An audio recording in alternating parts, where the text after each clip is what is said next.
სალამი ფეხბურთის მოყვარულებო. ოდესმე თუ გინახავთ ფეხბურთელი, რომელიც ყველაფერს არასწორად აკეთებს, მაგრამ მაინც ახერხებს გოლის გატანას და ასისტის გაკეთებას. თითქოს რაღაც მაგიური ძალა ეხმარება ამაში. ფეხბურთი სადაც უნარები და ნიჭი 0-ის ტოლია, ხოლო იღბალი 100%-ზე ადის. ამ ვიდეოში განვიხილავთ ყველაზე სასაცილო და აბსურდულ მომენტებს, როცა ფეხბურთში ბედის წერა მთავარ როლს თამაშობს. სანამ ვიდეოს დავიწყებთ, ხომ დალაიქოთ ვიდეო, გამოიწეროთ არხი და კომენტარებში დააფიქსიროთ თქვენი აზრი, როგორ მოგეწონებათ მსგავსი ფორმატი. თუ FIFA ერთხელ მაინც გითამაშე შენს მეგობართან ან ძმაკაცთან ერთად, ალბათ ყოფილა მომენტი, სადაც გაუტანია ისეთი გოლი, რომელიც არ უნდა გასულიყო, ძალიან აბსურდული მომენტიდან გაგვიტანეს გოლი. პირველ რიგში ეს იწვევს ჩვენში ზიზღს თამაშის მიმართ, ხოლო შემდეგ გაბრაზებას ჩვენი მეგობრის მიმართ. აი, ამ გოლის შემდეგ კი მივხვდებით, რომ მსგავსი გოლები რეალურ ცხოვრებაშიც გადის და ალბათ ეს გოლი არის ყველაზე მაგარი ავტოგოლებს შორის. 2020 წელს ერთმანეთს ეთამაშებოდა კოპენჰაგენი და ხორვატიის გუნდი რიეკა. უკვე მე-20 წუთზე არ ვიცი რამდენად სწორად ვამბობ ამ გუნდის სახელს, მაგრამ რიეკას გუნდის შემტევი მირბის მოწინააღმდეგე გუნდის კარისკენ. მას თან მისდევს ორი ფეხბურთელი, რომელიც ერთმანეთს გაანეიტრალებენ და ფეხბურთელი დარჩება ერთ-ერთზე მეკარესთან. ის საკმაოდ პროფესიონალურად გადაუგდებს მეკარეს ბურთს თავზე. წეგან თქვი რომ საუკეთესო გოლია ავტოგოლებს შორის ხო და ალბათ გაიფიქრებდი რა შვაში იყო აქ ავტოგოლი. მაგრამ მოდი, ვიდეოს თავიდან ჩავრთავ და მე ხმას არ ამოვიღებ.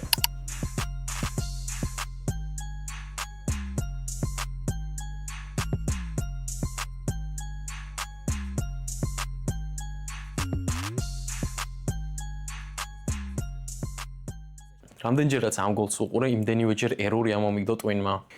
2010 წლის მსოფლიო ჩემპიონატი სამხრეთ აფრიკაში. ვისაც არ გახსოვთ, გეტყვით, რომ ამ ტურნირზე მოხდა ერთი გუნდი, რომლის იქ მოხვედრაც უკვე პატარა სასწაული იყო. ეს იყო ჩრდილოეთ კორეა. 1966 წლის შემდეგ მათ მსოფლიო ჩემპიონატის ტურნირზე არ უთამაშიათ. ასე რომ 2010 წელს მათი გამოჩენა იყო ნამდვილი სენსაცია. არავინ ელოდა მათ ასეთ დიდ ტურნირზე, მაგრამ მოახერხეს და მოხვდნენ.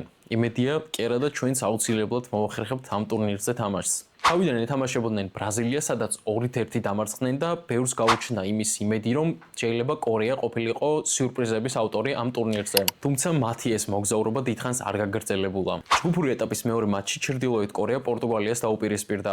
ეს თამაში მათთვის ნამდვილი კოშმარი იყო. პორტუგალიამ, რომელიც რონალდოს მეთაურობით საკმაოდ ძლიერ გუნდს წარმოადგენდა, ჩრდილოეთ კორეას შანსი არ დაუტოვა და ანგარიშით 7-0 დაამარცხა. ეს მარცხი მათთვის მუნდიალის ისტორიაში ერთ-ერთი ყველაზე მძიმე იყო და ფაქტობრივად ჩემპიონატიდან გამოთიშა.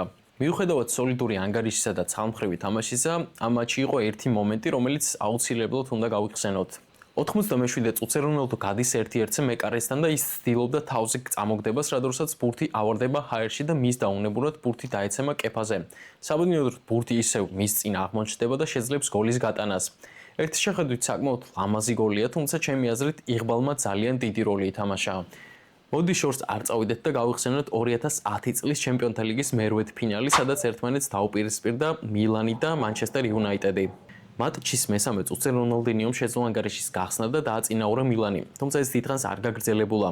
მანჩესტერელმა შეძლეს 35 წუთზე ანგარიშის გადანამრება, თუმცა ეს საკმაოდ უცნაურად მოახერხეს. გოლის ეპიზოდში მარჯვენა მხრიდან აწვის ფლეჩერი, ხოლო საჯარიმოში ბურთს ნახევარმცველის კოლზი ხდება და გააქვს გოლი. ახლა ისმის კითხვა, რა იყო აქ უცნაური? ფეხი მოიქნია და გაიტანა გოლი. თუმცა ეს მოგნეული ფეხი მოხვდა კი ბურთს. მოდი უფრო ახლოდან ნახოთ ეს მომენტი. ფეხის მოგნევის მომენტში მას მარცხენა ფეხზე ხვდება ბურთი და ისე გააქვს გოლი. ამ ვიდეოს სკრიპტის წერის დროს ვფიქრობდი იმაზე, რომ მარჯვენა ფეხი რომ დაერტყა, ის დიდი ალბათობით ვერ გაიტანა ამ ბურთს. საბოლოოდ მანჩესტერმა მოახერხა ამ მატჩის მოგება 3-2. ბუნდესლიგის ჩემპიონატის ერთ-ერთ მატჩში, სადაც ლევერკუზენი და ბაიერნი დაუპირისპირდა ერთმანეთს, ბაიერნის შემტევს არიენ რობენს საკმაოდ უცნაური ასისტი გამოუვიდა. გოლის ეპიზოდში არიენ რობენი შერბის საჯარიმოში, იღებს ბურთს და შემთხვევით აბიჯებს მას. ის იქცევა და ბურთი მისდის ტიეგო ალკანტარას, რომელიც ერთი შეხებით ასრულებს მომენტს და გააქვს გოლი. აქაც იგივეს ვფიქრობდი და ვფიქრობ, რომ რობენს რომ არ დაებიჯებინა ბურთზე ფეხი და არ წაქცეულიყო, დიდი ალბათობით ეს ეპიზოდი გოლის გარეშე დასრულდებოდა. სანამ ვიდეოს გავაგრძელებთ, თქვენთვის მაქვს კითხვა. დაასახელოთ ყველაზე დიდი ანგარიში ფეხბურთის ისტორიაში. კომენტარებში დაწერეთ იმ ორი გუნდის სახელი და ზუსტი ანგარიში. სწორი კომენტარის ავტორები კი მოხვდებიან ჩემს შემდეგ ვიდეოში. ერთი-ორმა დამიწერა, რომ ვის რა შეჭირდება შენს ვიდეოებში მოხვედრაო, რაღაცა პრიზი მაინც გაათამაშეო და ჯერ არა ჯიგაროთ მაგის საშუალება, თორე ბაზარი არა. ხო და ძალიან მალე პირობას ვდებ, რომ რაღაც სიმბოლური პრიზი მაინც გათამაშება ყოველ ვიდეოში და ესე უბრალოდ ამ კითხვებს აღარ დავსვავ რა. ახლა კი გავაგრძელოთ ვიდეო. გეხვეწები, აღარ იხმაურო რა. ვიდეოს ჩაწერის მომენტში ვსკროლავდი Facebook-ს და აუ ჯაუშნი.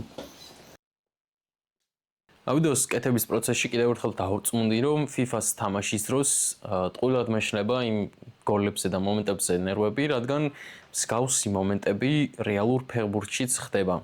ბრაზილიის ჩემპიონატის ერთ-ერთ მატჩში ფეხბურთელი ასრულებს პენალტს. დარტყმის მომენტში ბურთი ხვდება ერთ ძელს, შემდეგ მეორე ძელს და შემდეგ დაბნეულ მეკარეს.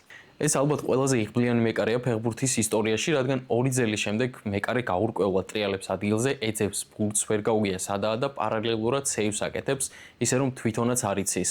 ანუ წარმოიდგინე ეს მეკარე რომ საპირისპირო მხარეს გადამხტარიყო, რამდენი იყო იმის შანსი რომ ძმაო, კარგი რა, ანუ გაგვიხურე ამ შენი წარმოდგენებით საქმე. ეს რომ იქ ყოფილიყო, იქ რომ ის ყოფილიყო, ეგრე ბებიას რო ყვერები ქონოდა, ბაბუა იქნებოდა და რა ვქნათ ახლა ჩვენ. აკეთე რა შენი საქმე, ნუ კტენი ამ შენ ფიქრებს. შემდეგი გოლი მეკარის მომენტს რაღაცით წააგავს. ევროპა ლიგის ერთ-ერთ შეხვედრაში სევილიასა და სლავა პრაღას შორის ნახევარმცველი ალექს კრალი სრულიად შემთხვევით გახდა გოლის ავტორი. ერთ-ერთ მომენტში კუთხურის ჩაწოდების დროს ფეხბურთელების უმეტესობა ბურთს ელოდებოდა კარის კუთხესთან ახლოს.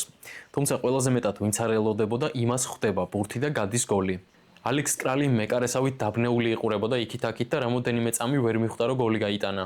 ვიდეოში ისე ჩანს, რომ თითქოს ბურთი თავში მოხვდა, არა და სინამდვილეში მხარში ხვდება ბურთი და ისე გადის გოლი.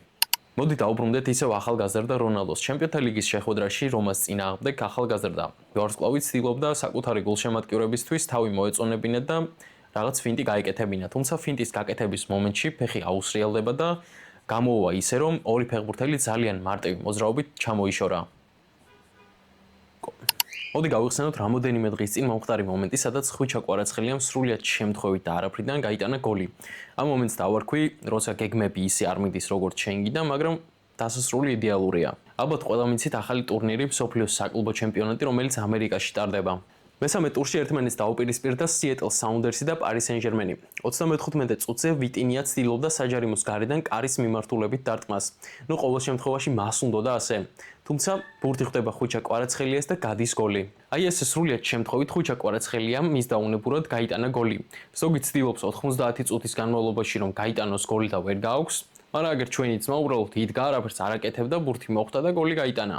ვიდეოს ჩაწერის მომენტში ვსკროლავდი Facebook-ს და გავიგე ასეთი ამბავი, რომ დიეგო ჟოტა გარდაიცვალა თავის ძმასთან ერთად ესპანეთში ავტოსაგზაო შემთხვევის შედეგად და უსამძიმრებ მის ოჯახს. ძალიან ცუდი ფაქტი არის და ძალიან შემეცოდა რა, ანუ ახალგაზრდა ფეხბურთელი იყო და რავი, არ იმსახურებდა რა. და აი მივედით ჩვენი ვიდეოს მთავარ ნაწილზე. შეიძლება ფიქრობდე, რომ ფეხბურთი მხოლოდ ნიჭზე, სტრატეგიაზე და ვარჯიშზეა დამოკიდებული, რომ ასეთი სასწაულები, სადაც ნიჭი და უნარი 0%-ია, ხოლო გამართლება 100% უბრალოდ შემთხვევითობებია. მაგრამ დაფიქრდი, რატომ ხდება ასეთი გაუგებარი მომენტები მაინც და მაინც მაშინ, როცა ყველაზე ნაკლებად ველოდებით? რატომ არის ზოგჯერ მიუხედავად ყველანაირი ლოგიკისა, ბურთი მაინც კარის ბადეში ხვდება, ან გადამწყვეტი პასი ზუსტად იქ აღმოჩნდება, სადაც საჭიროა? ფეხბურთის ნამდვილი საიდუმლო, რომელიც ასეთი მომენტების მიღმა დგას, გაცილებით ღრმა და მოულოდნელია, ვიდრე შენ წარმოგიდგენია. ეს არ არის მხოლოდ იღბალი, ეს არის ის, რასაც ყველა ყოველდღე ვაკეთებთ, მაგრამ ვერ ვამჩნევთ. და სწორედ ეს რაღაცა ახდენს ჩვენ ცხოვრებაზე გავლენას, მოედანზეც და მის მიღმაც.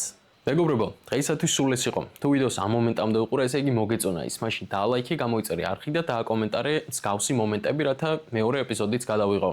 ასევე დამიწერეთ კომენტარებში, როგორ მოგწონთ ჩემი ახალი ვიდეოს ფორმატი. თქვენი აზრი ჩემთვის ძალიან მნიშვნელოვანია, ასე რომ ველოდები თქვენს კომენტარებს. აბა, ჰედროებით.